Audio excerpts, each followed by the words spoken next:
পরম করুণাময় ও অসীম দয়ালু আল্লাহর নামে শুরু। হে নবী, আল্লাহ আপনার জন্য যা হালাল করেছেন, আপনি আপনার স্ত্রীদেরকে খুশি করার জন্য তা নিজের জন্য হারাম করছেন কেন? আল্লাহ ক্ষমাশীল, দয়াময়। আল্লাহ তোমাদের জন্য কসম থেকে অব্যাহতি লাভের উপায় নির্ধারণ করে দিয়েছেন। আল্লাহ তোমাদের মালিক, তিনি সর্বজ্ঞ, প্রজ্ঞাময়। যখন নবী তার একজন স্ত্রীর কাছে একটি কথা গোপনে বললেন, অতঃপর স্ত্রী যখন তা বলে দিল এবং আল্লাহ নবীকে তা জানিয়ে দিলেন, তখন নবী সেই বিষয়ে স্ত্রীকে কিছু বললেন এবং কিছু বললেন না। নবী যখন তার স্ত্রীকে বললেন, তখন স্ত্রী বললেন, কে আপনাকে এ সম্পর্কে অবহিত করল? নবী বললেন, যিনি সর্বজ্ঞ, ওয়াকিফাল, তিনি আমাকে অবহিত করেছেন। তোমাদের অন্তর অন্যায়ের দিকে ঝুঁকে পড়েছে বলে যদি তোমরা উভয়ে তওবা করো তবে ভালো কথা। আর যদি নবীর বিরুদ্ধে একে অপরকে সাহায্য করো তবে জেনে রেখো, আল্লাহ, জিব্রাইল এবং সৎ কর্মপরায়ণ মুমিনগণ তার সহায়। উপরন্তু ফেরেশতাগণও তার সাহায্যকারী। যদি নবী তোমাদের সকলকে পরিত্যাগ করেন তবে সম্ভবত তার পালনকর্তা তাকে পরিবর্তে দেবেন তোমাদের চাইতে উত্তম স্ত্রী, যারা হবে আজ্ঞাবহ, ঈমানদার, নামাজি, তওবাকারিণী, ইবাদতকারিণী, রোজাদার, অকুমারী ও কুমারী।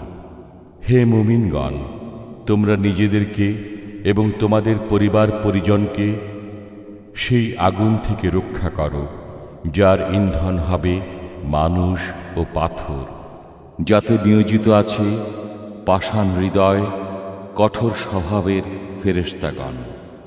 তারা আল্লাহ যা আদেশ করেন তা অমান্য করে না এবং যা করতে আদেশ করা হয় তাই করে। হে কাফির সম্প্রদায়, তোমরা আজ ওজর পেশ করো না, তোমাদেরকে তারই প্রতিফল দেয়া হবে যা তোমরা করতে। হে মুমিনগণ, তোমরা আল্লাহর কাছে তওবা করো, আন্তরিক তওবা। আশা করা যায় তোমাদের পালনকর্তা তোমাদের মন্দ কর্মসমূহ মোচন করে দেবেন এবং তোমাদেরকে দাখিল করবেন জান্নাতে, যার তলদেশে নদী প্রবাহিত।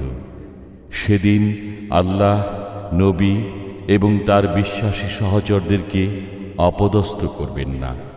তাদের নূর তাদের সামনে ও ডান দিকে ছুটোছুটি করবে। তারা বলবে, হে আমাদের পালনকর্তা, আমাদের নূরকে পূর্ণ করে দিন এবং আমাদেরকে ক্ষমা করুন। নিশ্চয়ই আপনি সব কিছুর উপর সর্বশক্তিমান। হে নবী, কাফির ও মুনাফিকদের বিরুদ্ধে জিহাদ করুন এবং তাদের প্রতি কঠোর হন। তাদের ঠিকানা জাহান্নাম, সেটি কত নিকৃষ্ট স্থান। আল্লাহ কাফিরদের জন্য নূহ পত্নী ও লূত পত্নীর দৃষ্টান্ত বর্ণনা করেছেন। তারা ছিল আমার দুই ধর্মপরায়ণ বান্দার গৃহে, অতঃপর তারা তাদের সাথে বিশ্বাসঘাতকতা করল। ফলে নূহ ও লূত তাদেরকে আল্লাহর কবল থেকে রক্ষা করতে পারল না এবং তাদেরকে বলা হলো, জাহান্নামীদের সাথে জাহান্নামে চলে যাও। আল্লাহ মুমিনদের জন্য ফিরাউন পত্নীর দৃষ্টান্ত বর্ণনা করেছেন। সে বলল, হে আমার পালনকর্তা, আপনার সন্নিকটে জান্নাতে আমার জন্য একটি গৃহ নির্মাণ করুন।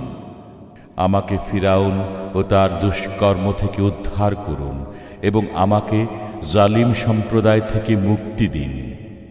আর দৃষ্টান্ত বর্ণনা করেছেন ইমরান তনয় মরিয়মের, যে তার সতীত্ব বজায় রেখেছিল। অতঃপর আমি তার মধ্যে আমার পক্ষ থেকে জীবন ফুঁকে দিয়েছিলাম এবং সে তার পালনকর্তার বাণী ও কিতাবকে সত্যে পরিণত করেছিল। সে ছিল বিনয় প্রকাশকারীদের একজন।